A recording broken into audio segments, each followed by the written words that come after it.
Blog Talk Radio. Hello, everyone in the franchise world. My name is Paul Segreto, and this is Franchise Today. Today is Wednesday, July 27th, and I'm reporting live from rainy Houston, Texas. What? The first bit of rain in probably 2 months. Yes, Stan, believe it or not, rain after this exhausting furnace-like heat we've had over the last 2 months. Well, you're not going to get too much pity from me. We're in the frying pan here in Atlanta, Paul, and it's still mid-90s every day and I'm talking humidity, not temperature. The temperature's even higher. Oh, my God. Well, anyway, we've got a great show scheduled today. State-of-the-art technology leads to best-in-class results. And our guest today is Kevin Lathrop, the president of Unishippers. But before we get to our great guest today, I am a little bit deliberate in my speech today, as I had a moment yesterday where I cracked a molar and sitting here under medication and awaiting to go to the dentist right after today's show, Stan. Paul, how many times have I told you, Paul, you need to just stick to pizza, pasta, and pastrami. You can't crack teeth on those. No, I don't think you can, but you can on those nice big Katz's pickles, that's for sure. Well, get out of those salads and croutons, man. They're going to cause you some real harm. You need to stick to the pasta and pastrami, Paul. Yep, absolutely. So, Stan, we're in the throes of the dog days of summer, but as we talked about last week, it is a busy time, and I've got one thing to report from our friends at BizCom, Public Relations up in Dallas, that had a release that went out yesterday, and it said Red Mango Franchising Company, a Dallas-based company and parent of Red Mango Yogurt Cafe and Juice Bar, actually donated its North Babylon, Long Island franchise to Easter Seals, New York, as part of its national initiative to encourage veterans franchise ownership and specifically to support Easter Seals' New York Veterans Training and Business Ownership Program. The donation of the Red Mango store will allow veterans the opportunity for training in managing day-to-day food service operations as well as designated entrepreneurship training. Boy, there's a big franchising gives back. No kidding. They actually gave the franchise? They said that they donated the franchise to Easter Seals, New York. That is unbelievable. Wow. Yep. Really a tremendous bit of giving. And, of course, as we've been talking about, Aziz Hashim, the IFA chairperson and the upcoming Franchise Action Network, and all the positives with respect to franchising and getting the word out, I think this is absolutely a tremendous initiative and a tremendous piece of action by Red Mango and their parent company. Excellent. That's just amazing. I want to read more about that. Maybe we can talk more about it next week. Yeah, that would be good for sure, because I just saw it come across the wire earlier today. So what else do you have? Well, before I get into the front of the house, do you want to thank last week's guest so I can tell you something more about that? That'd be great. Last week's guest, of course, was Todd Magazine, the president and CEO of Blink Fitness, and it was a great show. And I know you've had some interaction with Todd and his team since then. So why don't you share? I mean, sometimes this goes into that you can't make it up category that we always talk about, Paul. So a day after our program, I get a phone call from a longtime franchise friend of mine here in Atlanta, Karen Spencer. And Karen called to tell me that she and Sean were hosting a little bit of a meet and greet, a get-together here in town, and right next door to my office in Buckhead at the City Club, and asked if I'd want to come pop up and say hello. So I said, sure. What's the occasion? What are you doing? And she said, we've invited some franchisees, some franchise business leaders from the Atlanta area to a meet and greet with one of our clients who's currently basically a regional concept in the Northeast. You probably wouldn't know their name, but they're going national, and we're going to make some introductions here in Atlanta and just wanted to meet some people. So thought you might want to come and say hello. And I said, well, sure. So who's the brand? She said, yeah, you probably never heard of them. They're just regional. They're just in the Northeast right now. So I said, who's the brand? And she said, Blink Fitness. And I said, oh, really? Interesting. Yeah, I think I've heard of them. So who's going to be here? And she said, oh, the CEO and the head of development and their VP of operations. And I said, so you mean I'd get a chance to meet Todd Magazine and Dos Condon and Ed Yancey? And, you know, I wished I could have seen Karen on a speakerphone or on a picture phone, because I spooked her. It's like, how could you possibly know these people? And I said, you just can't make it up. Todd was our guest yesterday on Franchise Today. I'd love to come meet him. So I did, and I went and met these guys last night. And what a dynamic brand. I mean, everything we heard on the podcast, I got to see in action. These guys are terrific, and I'm going to learn more about Blink, because I think these are franchisors that, you know, have it all together. Dos Condon, their VP of Ops, has been with the company forever. And Ed Yancey I've known from way back in the Duncan brands and also the Jersey Mike's days. So they've got a dynamic leadership team. They've got some great numbers and a great concept, and I'm looking forward to seeing Blink on the rise, because we'll be having them back talking a whole lot more in the years to come based on what I've seen last night, Paul.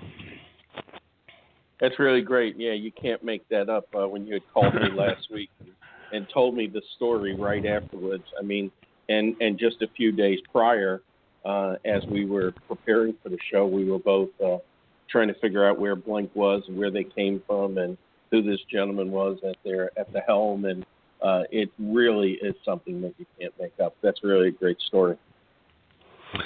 So just a couple other things that I'll highlight. I want to just call out again our veteran franchisee of the week this week, as I found in the IFA Insider. Vet Fran program, celebrating its 25th anniversary this year, is recognizing franchises that are owned by veterans, and this week's focus is on a gentleman named Larkin Frazier of Dream Vacations in Nashville, Tennessee. Larkin served in the U.S. military for 4 years as a communications and signals corps specialist, and he chose to own a franchise to establish a legacy that he can call his own. Great-looking guy. Learn more about him, just go into the IFA Insider and click through to the VetFran article that features this gentleman, Larkin Frazier of Dream Vacations out of Nashville, this week, Paul. And then I got to reading in Fran Social and saw an article by somebody named Corey Kogan, who I wasn't familiar with the author, but this was all about managing time, and the greatest battle of the 21st century for entrepreneurs is getting overwhelmed by the battle for time management. And I started to read some of what Corey had written as tips to better keep your focus on the things that matter.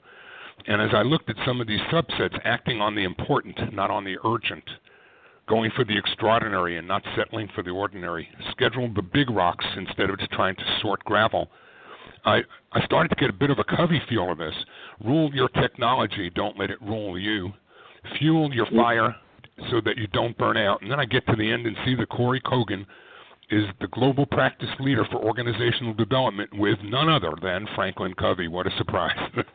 It's a great read, though, and there's more depth in this. So you can find this article inside of Fran Social at franchise.org, and I would strongly recommend anyone interested in focusing on how to better manage time, which is probably all of us in the entrepreneurial world, should have a look at that.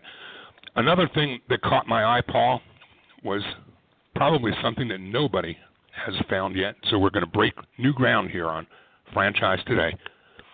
I think I've located the common denominator between Donald Trump and Hillary Clinton's campaigns. Okay. What do you think? I don't even know where you're going with this. Well, I pulled this off the Associated Press wire, and what it says is that we can expect, now that the conventions are almost behind us, between now and the run-up to the election, we should expect to find both campaigns placing an extreme focus on small business as part of their run-up to the presidential race. Now, albeit they're going to do it through a different lens, but they're both doing it. and that's probably not a bad thing. So we can expect more talk about small business issues like taxes and regulations as the post-convention campaigns intensify, where, Republican Trump and Democrat Hillary might look at this through different paradigms, but they're both looking to woo entrepreneurs and show them what they can do for their companies. So the article presents the fact that no one really is against small business, but they just have a different point of view as to how they get there in terms of help. What the delegates are looking for to both conventions they're interested in social issues, national security, and all matters that pertain to small business concerns. So it could be that maybe we found a common denominator here.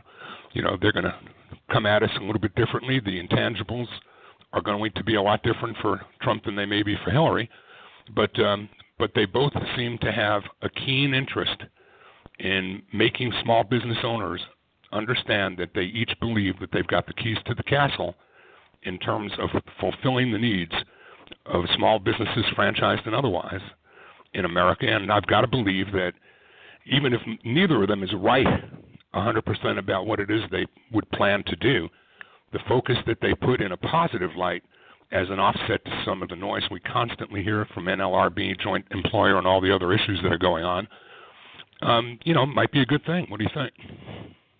Yeah, it might be a good thing. We'll see. Only time will tell, and it will be an interesting summer, and I'm certainly looking forward to the primetime debates. And more importantly, I'm definitely looking forward to Saturday Night Live.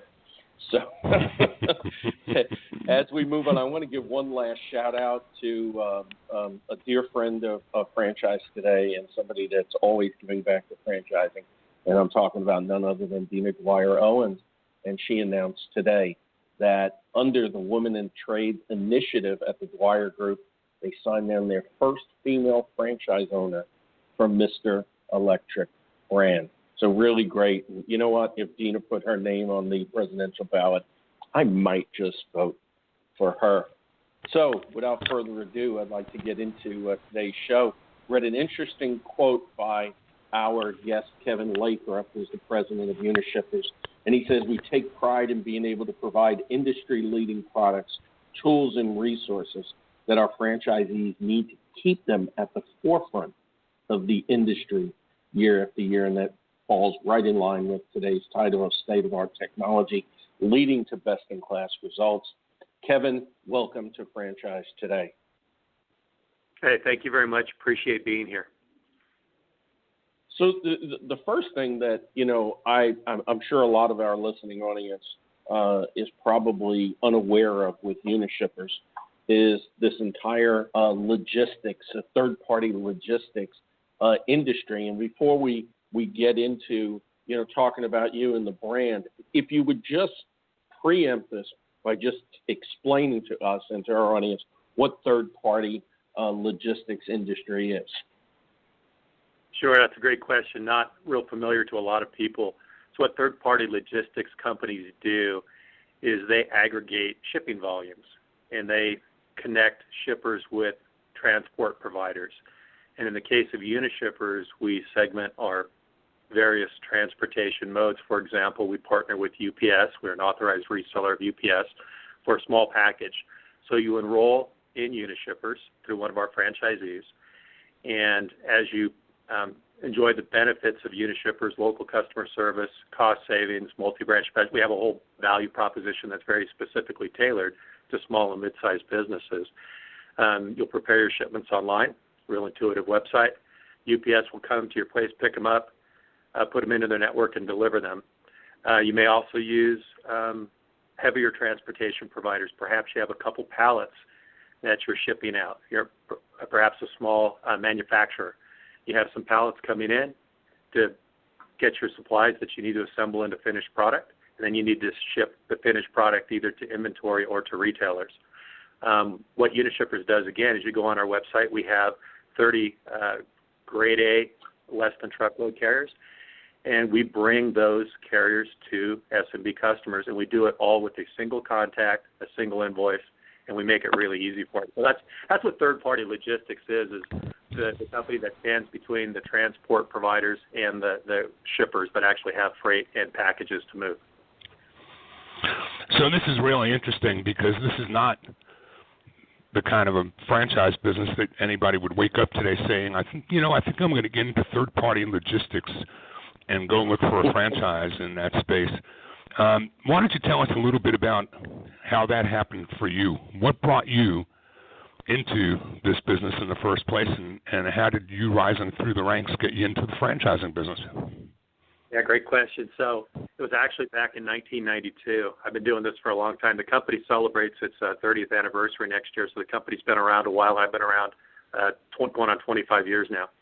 But in 1992, I'm an engineer by training. I worked at a technology company down in Southern California, and one of my close work associates actually brought me a business plan. His brother was doing the Unishippers franchise in Omaha, and my partner, my friend Andy, was interested in me to review his business plan, his proposal, just wanted my feedback on it. And I looked at it, and I read it, and I said, wow, it looks really good. If any of that is true, it looks like a fantastic opportunity. And he left the company we were working at together, went off to pursue his dreams. And it's funny, fate is an interesting thing. I didn't think about Andy for probably 6 months. And I'm living in Southern California at the time. It snows in the local mountains. I decide I want to go skiing, and who do I want to ski with? I didn't have anybody to go skiing with. I thought of Andy. His face just flashed in my mind. I gave him a call, and he says, yeah, let's go skiing. So we're on the ski lift, and he says, you remember that Unishippers thing? I said, oh, yeah, the business concept, franchising, overnight shipping, transportation services. I said, whatever happened to that? He said, well, I have an option to buy Orange County. It expires on Monday. And so he needed some investor help. And so I just a total fluke. The franchise happened to be in our backyard. I trusted Andy, didn't need to do a lot of due diligence, invested with him. And 3 years later, I was full-time in the business, doing a lot of innovation, got on the corporate radar, and was recruited to the corporate offices here in Salt Lake City in 1999, and then kind of came in as the chief technology officer, and then was promoted to president 4 or 5 years ago. So kind of fate's an interesting thing, and what a great opportunity, fantastic ride, great people here. It's been a blast. Wow, that is really a very interesting path, and probably one that resonates very well with candidates coming into the system. And, of course, Unishippers, like Stan says, people don't just wake up and say, let me get into the logistics industry today.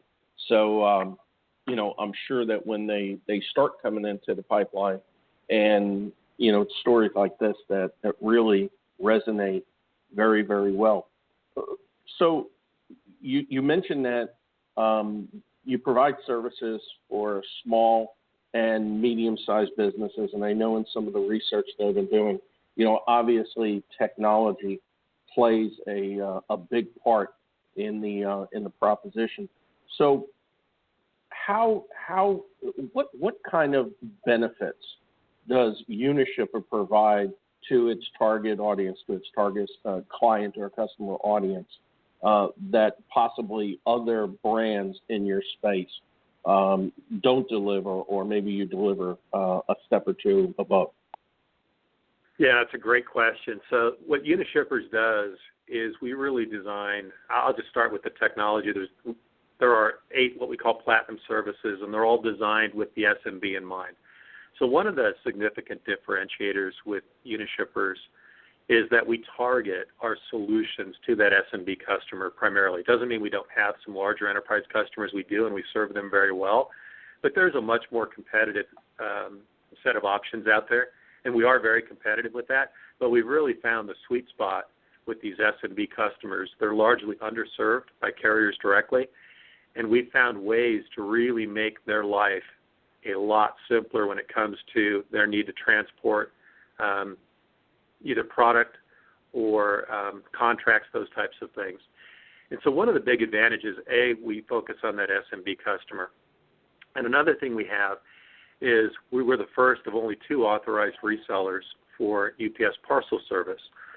So we differentiate ourselves from almost everybody else by having the UPS solution in our portfolio. So whether a customer is shipping for example, they might be shipping a contract to execute a purchase agreement or a supplier agreement, and they might also have freight shipments to fulfill that contract. They do not need to contract separately with an express carrier and multiple less than truckload carriers, or even perhaps truckload providers. They can come to the Unishippers website, and regardless of what their shipping requirements are, they can enter the parameters of their shipment, get multiple options, a lot of intelligence how to help you make a smart choice. If you're doing hazmat, we help you with the hazmat. If you're doing international, we simplify the data entry. We do a lot of conditional data entry so that we only ask you more complicated questions when you need to fill in more complicated answers because of the type of shipping you're doing. It's very geared towards a simple experience for that customer, because SMBs, as you well know, and our franchisees are SMBs, so we live this every day. They're so busy. I heard you in your intro talking about time management. It's such a huge part of the value proposition of what we deliver is a very efficient way to solve all your transportation requirements very, very efficiently. And when the inevitable problem happens, perhaps the shipment's misrouted or damaged, I mean, these things do occur. You've got a single point of contact with your Unishippers franchisee that will address your issue on a very personal basis and really try to be your advocate with the carrier that perhaps had a challenge. So in a nutshell, we save customers time, trouble, and money, and we really gear it towards that SMB customer. So how do you make that customer aware of you? I'm sorry, Paul, I jumped in front of you. No, go right ahead. But wondering just how you get the attention of probably the most ADD profile and is the small and medium business owner who's wearing 1,000 hats and juggling 50 balls at a time. Are you viewed by them as a commodity, or do they shop for price only, or do they come to find somebody like you that delivers more than the price and then stay loyal to your brand? How does that look from the consumer perspective? Yeah, fantastic question. So I think part of the secret sauce really is the franchisee. The franchisees typically, for the most part, operate in their local markets. They follow, of course, referrals and customers outside the market as well, but for the most part, they're local in the business. And so one of the great opportunities to introduce yourself is one SMB owner to another. And franchisees are perfect in that regard because they are local businessmen in their communities. So that's one of the very common ways that Unishippers gets on the radar. Many of our franchisees will join the local Chamber of Commerce. They'll network through their local community organizations. They're quite involved in their communities. That's a time-tested and honored way of building relationships and getting your foot in the door. So there are many other strategies. Some franchisees love feet on the street, where they will hire a salesperson and they'll canvass door to door and introduce themselves very professionally. And the quick pitch is, we'd like to save you time, trouble, and money on your transportation. And we can assess a customer, whether they're a right fit, a good sales process. We can assess the customer in 5 minutes, so we will not consume a lot of their time in order to see if we've got a good fit that we can follow up on. It's a very interesting business model, and one that I saw generated almost $500 million of sales for the company last year. And before Stan goes to our mid-show break and then leads into the franchise model, I think it's important to at least touch upon for our audience your subsidiary, Launch Logistics. How does that marry into the equation with respect to franchisees and the services provided?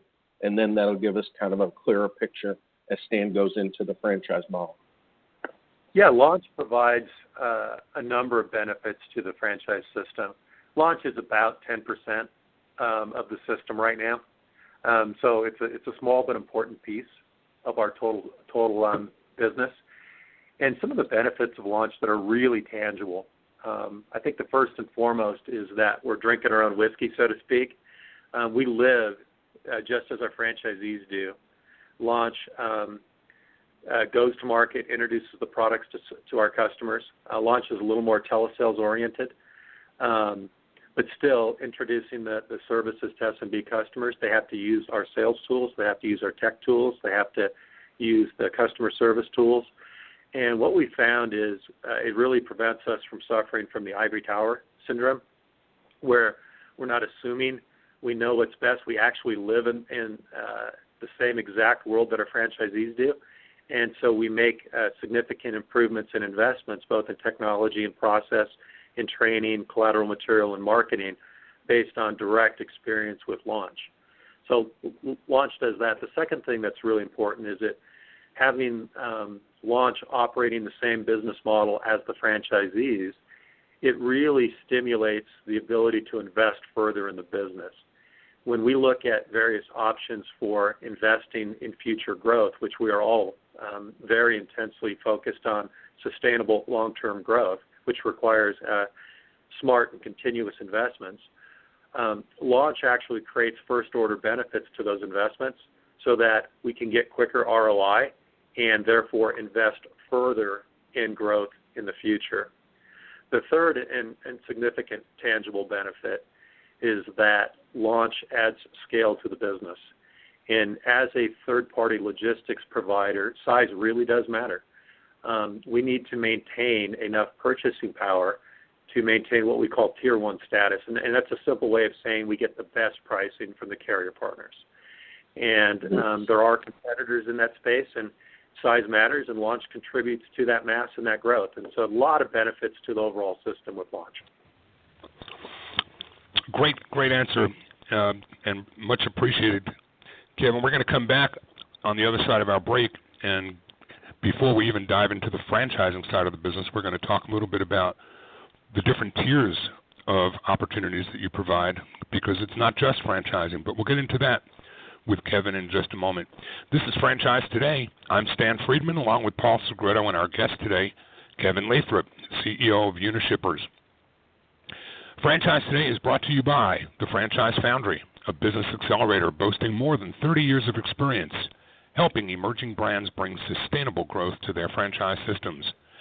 Utilizing a hybrid coaching and consulting approach, the Foundry teams foster development and deployment of effective short and long-term solutions for their clients in several key areas, which include franchise management and operations, change management, traditional and digital marketing, technology, relationship and business management, and, of course, franchise recruitment and development. The Franchise Foundry also assists franchise brands with raising capital and with the exploration of mergers and acquisition opportunities. You can learn more about their expanding list of clients across various industry segments at franchisefoundry.com. That's www.franchisefoundry.com for Paul Segreto's Franchise Foundry. Franchise Today also brought to you by FRM Solutions, offering best-in-class CRM and content management software specifically designed for managing franchised relationships. Built in industry-leading Microsoft Dynamics CRM, FRM Solutions are both cloud-based as well as fully accessible from right inside your Outlook inbox. With FRM, you'll spend more time focused on the business of building top and bottom line growth, while FRM assists with effectively managing communications and collaboration with prospective and existing franchisees. You can sort, report, and dashboard all of your vital data and empower your team to accelerate franchise sales, streamline growth, store openings, and better manage processes, workflows, unit-level performance, and compliance. No hassles, no long-term contracts, no excuses, just solutions. Find FRM on the web at frmsolutions.com. So, Kevin, I gave a little bit of a tease going into the break, but I learned in my research, because Paul's not the only one who looks into those that we're going to be talking to, that you guys have offers for logistics agents as well as franchise owners, which seems to me to be a great way to maybe take somebody who is ready in many ways but not perhaps as financially able and bring them into the world of business ownership as well. Why don't you start by giving us a breakdown on the difference between those models, and then let's talk more about how the franchise model works and who it works best for. Yeah, so the franchise model, we really prefer the franchise model in general. The franchise model has a kind of a behavioral aspect to it, a personal ownership of the business that really shapes tremendous entrepreneurial spirit. And so we love the franchise model. There are agent models out there. Some transportation, third-party logistics companies use an agent model, which is more of a casual relationship. It's less formal than franchising, where they may represent more than one brand or more than one opportunity and carry a portfolio of solutions, different third-party logistics companies into their customers. We think that can be a little confusing. We think that the franchise model is superior to the agent model. And with that said, there have been some agents that are interested in becoming franchisees, and it has an additional vetting process. It's not always plug and play. If an agent rings our phone and is interested in becoming a franchisee, there's definitely an additional set of criteria that we have to run through to make sure it's the right fit. Does that make sense? I think it does. So since franchising is the focus of our show, and it seems to be your preference as well, let's talk a little bit about how somebody gets into the franchising business. What kind of a person brings what kind of experience to be successful or to at least mitigate against not being right or a right fit for your business? Yeah, great question. So I think in general, with any franchise concept, you're looking for, somebody with an entrepreneurial fire that burns in the belly. I mean, you think about what drives people, what gets them up, what makes them better than the next competitor, and it's really that desire to be successful and to create value for themselves and their families. And so that's fundamental, and we really look for that in our prospective franchisees. Specific traits that we look for as a Unishippers franchisee is an owner that will be engaged in the business, i.e. working in the business. If somebody wants to become a franchisee and plans to farm out all the functions and not be involved in the daily business, probably not a right fit at Unishippers. We like the owners to be heavily engaged in the business. Folks that have a real desire to interface with people. We're fundamentally a sales and marketing company. We got to bring the new small and mid-sized businesses into the Unishippers product portfolio. We need to introduce that to them.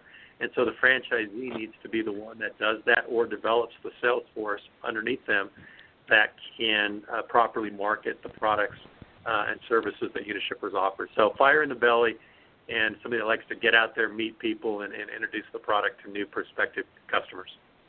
Any note on your part of prior industry experience that would be translatable if you were trying to get the attention of somebody who didn't think that they could ever own a business and be successful as a franchisee because they're in the business of, selling cell phones or airtime or advertising or print media?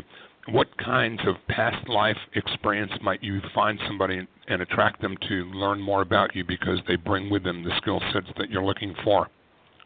It's interesting. So I'm an electrical engineer by training. And when I went into Unishippers, I burned shoe leather every morning selling door to door.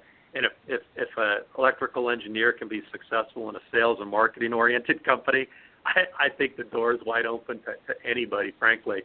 But sales background or a passion to meet people.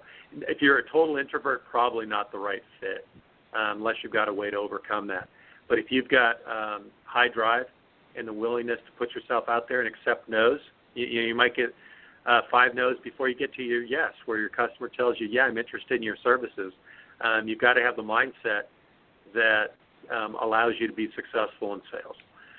So if you have a sales background, high activity sales is a great background for Unishippers because we stay really busy.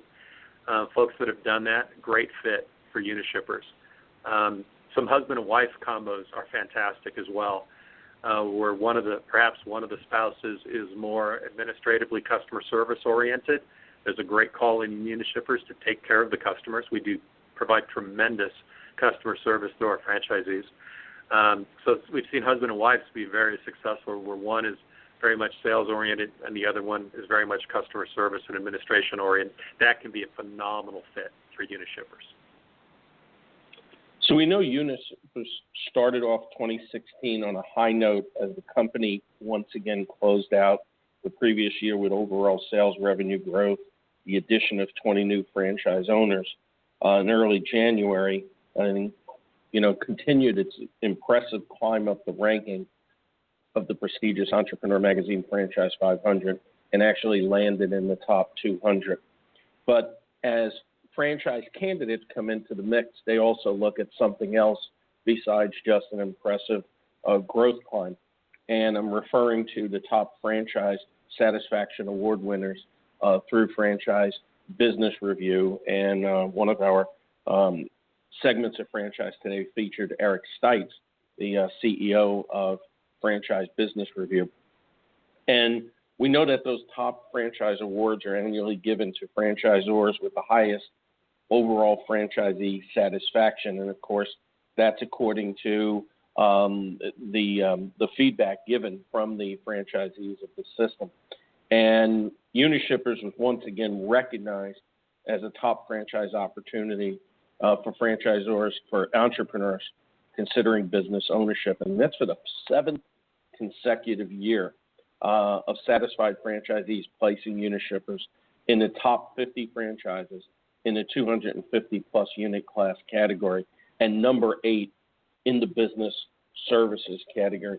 Stan, I know we talk a lot about validation and about franchisee satisfaction and, being key tenets and cornerstones to sustainable and sensible franchising. Paul, it's no surprise to me that we're on the phone and on the podcast today with someone like Kevin, because sustainable growth is what we're all about. But I've got to tell you, every year when I was a franchisor, I couldn't wait for January 1 or close to it to run out to the bookstore and see if I could get the latest issue of the Franchise 500, which to me was always the bellwether of how you doing. Did we make the fastest growing list? Are we in the top 10 list? And the reality is my career advanced in franchising. I came to learn that being fastest growing or just the tops in new units is good, but it's not the greatest thing to be measured by. I look more toward a FBR review like the one that Unishippers for so many consecutive years has been able to maintain.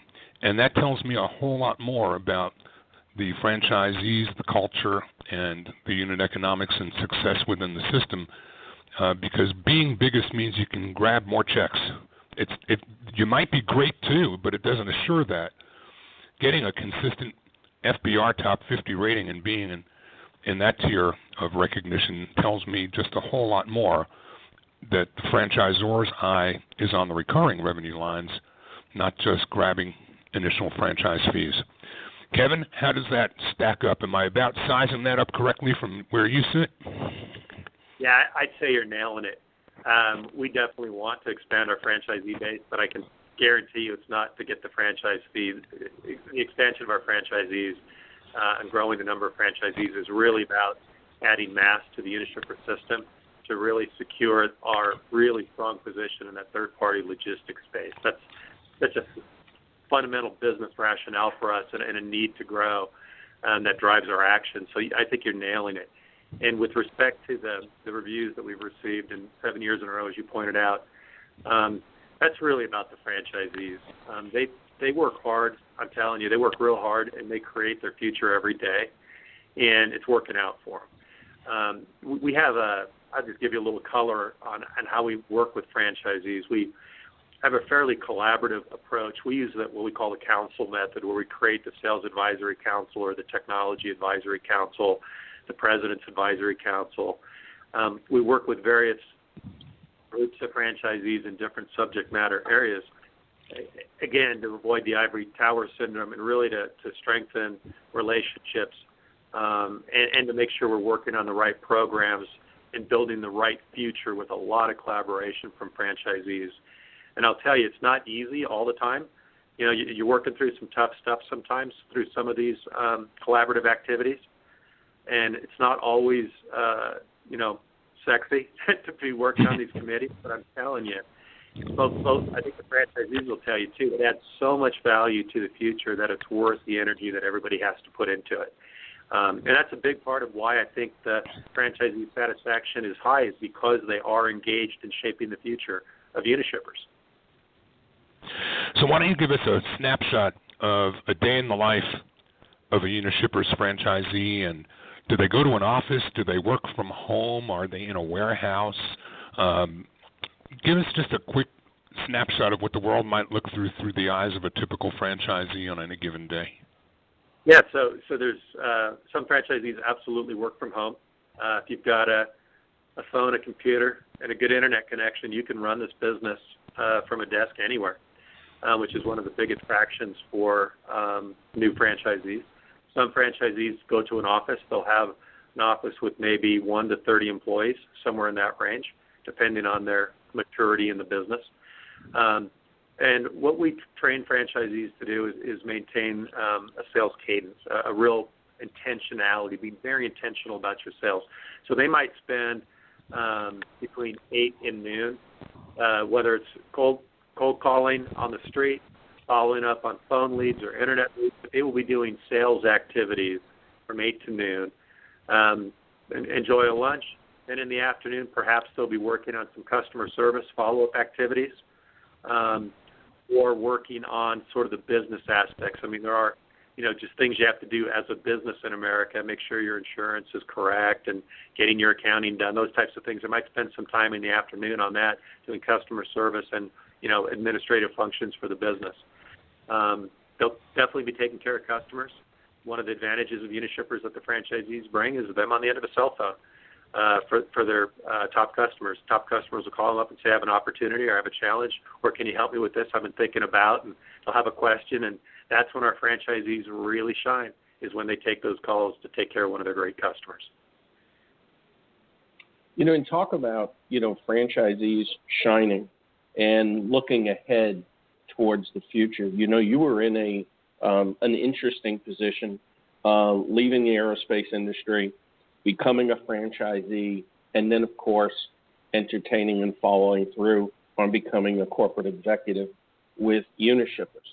And I think from, what I have read, and I refer back to an article in Franchising USA back in 2014 where you were interviewed, and you talked about the transition from franchisee to executive not being a straight and narrow path, and certainly with no magic formula to get there. But certainly what resonated to me was what you said applied to running a successful business that you were carrying over, which was passion, innovation, and determination. And that those same 3 points, obviously carried through from being a franchisee into working at the corporate office and then eventually into the leadership position.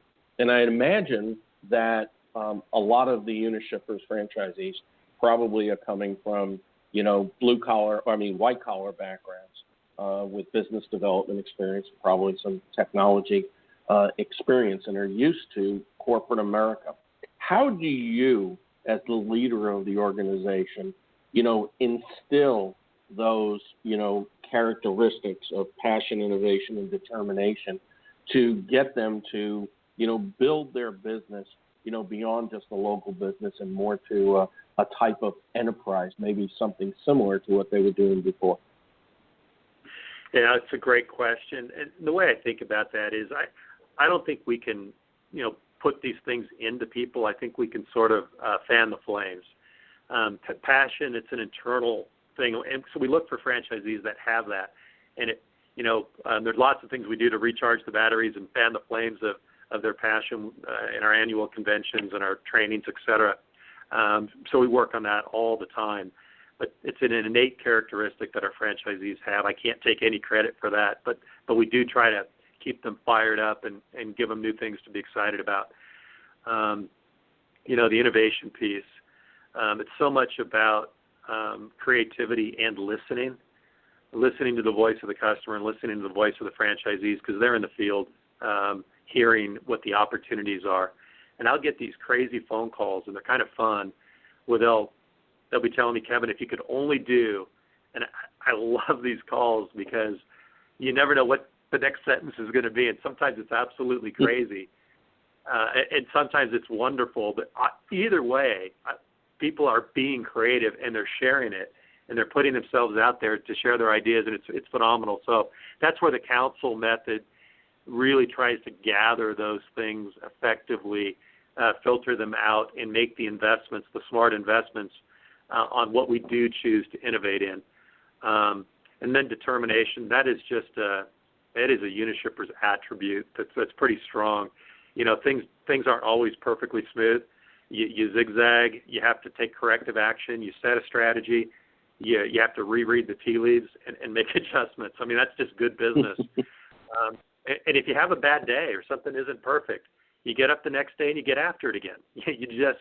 You know it's going to be a function of what you put in, and how hard you work, and are you trying to work smart, and are you being inclusive of the audience of customers and franchisees. And if you do all those things well, it sort of takes care of itself, and that's what we try to do here.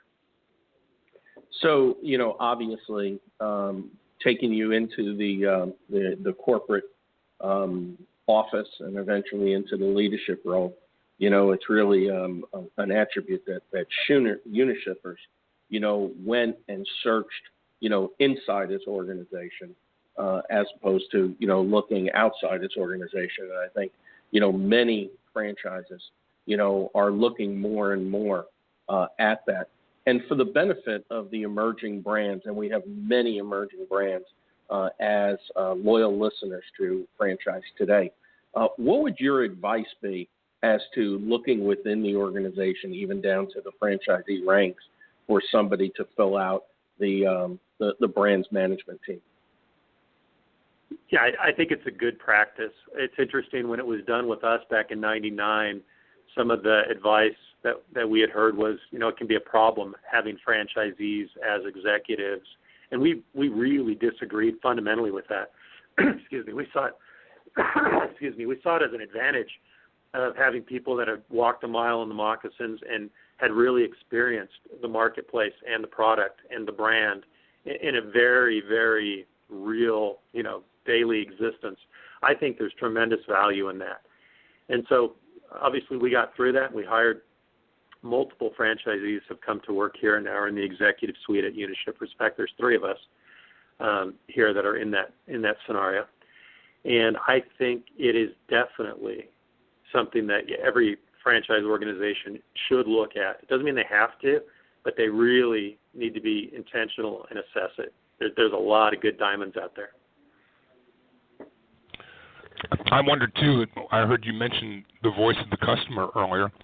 Do you do any surveying? Do you do anything with Net Promoter Scores or anything to measure the voice of the customer and how you're delivering on your brand's promise? We do. We do multiple surveys every year.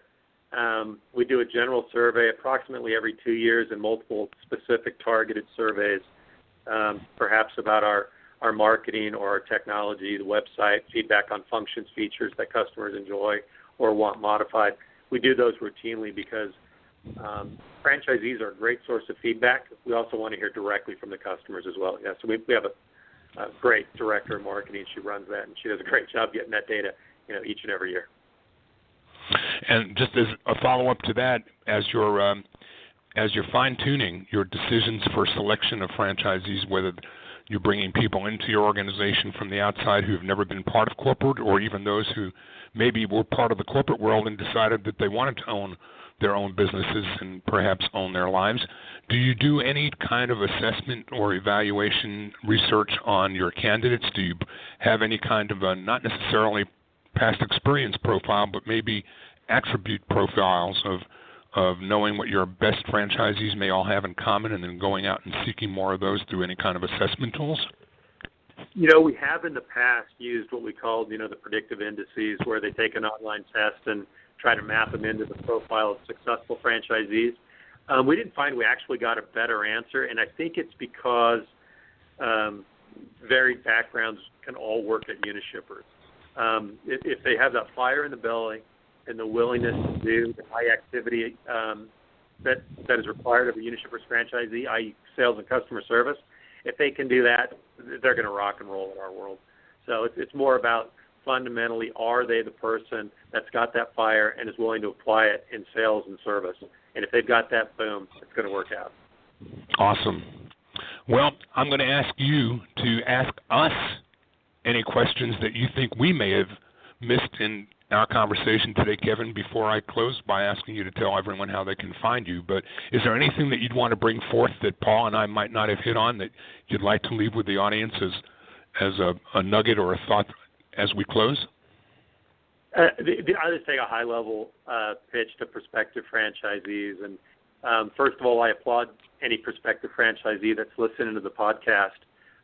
If you're considering becoming a franchisee, you've taken that first step of what could be a very life-altering and wonderful experience of business ownership and value creation for you and your family.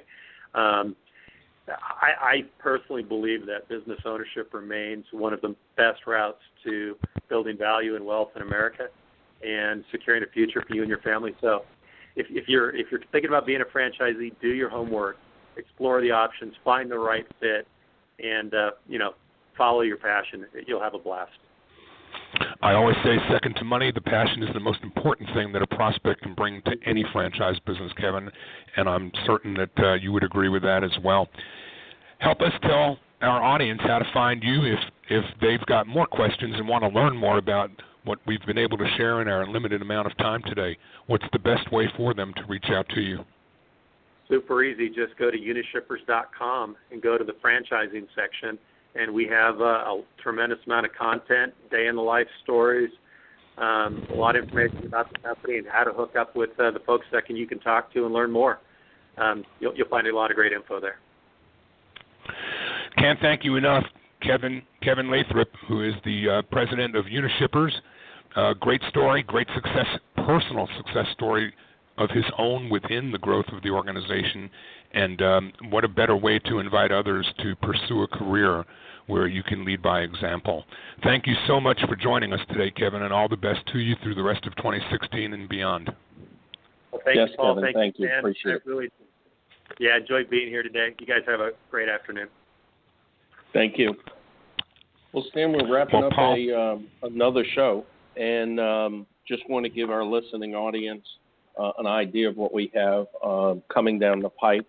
Next week, we have Jen Lemke from Turf Holdings and Weedman USA, followed by Alan Young of Noble Brands on August 10th. And then August 17th, somebody that you know very well in the industry from Costa Vida, Sam Haddock. And the following week we'll have Tom. Yeah, that'll be a great show. And then the following week we have Tom Lindbergh and Jeffrey Blue from Segreto. Before Labor Day, we have Bill Redfern from Global Franchise Opportunity. And then coming out of Labor Day, we have Mary Jane Riva from the Pizza Factory. And I really want to shout out to Bailey Hewitt from All Points PR, as well as Jane Levy from Fishman Public Relations, who have really worked hard behind the scenes to secure some very great guests for us, as well as providing us the information that certainly makes you and I, Stan, look even smarter than we might already be. Well, I'll take all the help that's offered in that department, Paul. And I also want to just, before we close out today, remind our audience of just some very, very quickly arriving events that are on the calendar as we approach August, with the Faegre Baker Daniels Franchise Summit upcoming on Wednesday and Thursday, August 18th and 19th at Faegre Baker Daniels in Minneapolis. It's going to be, right now, best I'm hearing, is some 60 franchisors, 150 attendees representing 60 franchised brands. And they've got an incredible roster of speakers, including the aforementioned Dwyer Group. Mike Bidwell will be there. Rob Goggins from Great Clips, Kerry Olson from Carlson Hotels, Kathy Dino Painting with a Twist, our favorite Paul Pickett, our favorite Birdman, Wild Birds Unlimited, Kurt Landwehr, Regis. I mean, it's a who's who. And, of course, Aziz Hashim will be there as well, as the chairman of the IFA every year makes that a must-do event. So if you've not yet registered, it's August 17th and 18th, the Faegre Baker Daniels Franchise Summit. And right on the heels of that, August 24th, 25th, and 26th, Marianne O'Connell presents the Franchise Capital Exchange in downtown Chicago. You can learn more about that at franchisecapitалexchange.com. Anybody who's interested in capitalizing your business, if you're an emerging brand, if you are a private equity investor looking for brands to invest in, and if you're somebody looking to learn more about either or both, or a supplier that has an interest in being in that space, you certainly do not want to miss the upcoming Franchise Capital Exchange. And then the last thing I'm going to talk about that's on the immediate horizon, Paul, before we get into the really full fall calendar of events, is do you know what happens in 37 days, 23 hours, and 4 minutes from right now? No, what's that? It's the 15th anniversary of the National Buffalo Wing Festival. And yours truly, the chairman of the Buffalo Wing Hall of Fame, is watching the countdown clock on that one. Can't wait to reappear in Buffalo this year and join my friends and family from that world, many of whom are also friends and family in the franchising space. But WingFest 2016 is right on the doorstep, and I can't wait. Well, that'll be great. It'll be fun to hear all the excitement coming out of that as you'll be winging it in Buffalo, New York. Well, can't wait. Until next week. Yep. Until next week, everybody, my name is Paul Segreto, wishing you the best, the very best in this great, great thing we call franchising. Franchise Today is out.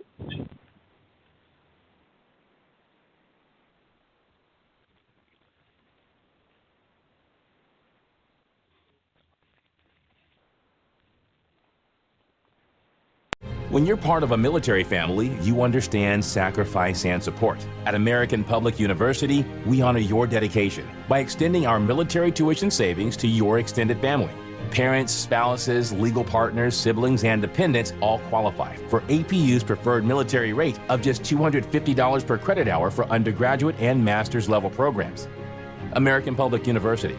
Value for the whole family. Learn more at apu.apus.edu/military.